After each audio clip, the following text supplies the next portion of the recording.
I'm Doug Vegan. Some of you know me, but for those who don't, my wife Melissa and I joined Lord of Life in the early 1980s and have been active members ever since.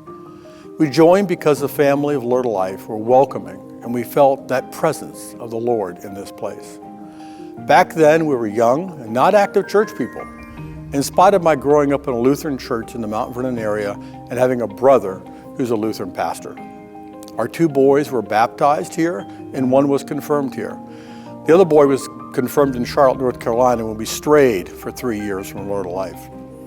As a young couple, we had little to give financially, but gave of our time and talents.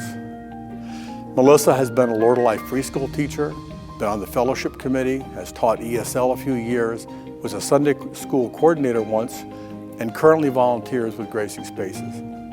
I've served on building committees, I've been PLC treasurer and president.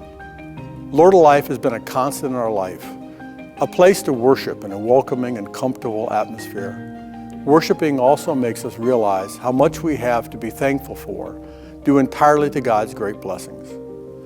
Donating our time and talents was easy. We had to learn to give our treasures.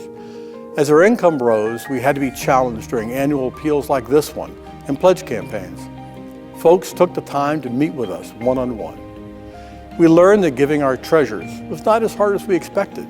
It's like when you were young and added 1% of your income to your 401k each year from your raises until you got to the 6% matching employer contribution. You never really miss the money. The rewards come later. There have been many people before and during the time Melissa and I have been members that have built this church, 2 sanctuaries and preschools, providing space for so many ministries to serve God and the feeling of community. I challenge you to increase your pledge to help pass on this wonderful place of God's presence to the next generation of young families, growing in the church spiritually and learning to give their time, talent, and treasures. For surely, the presence of the Lord will be in this place, now and forever. God's blessing on you all. Amen.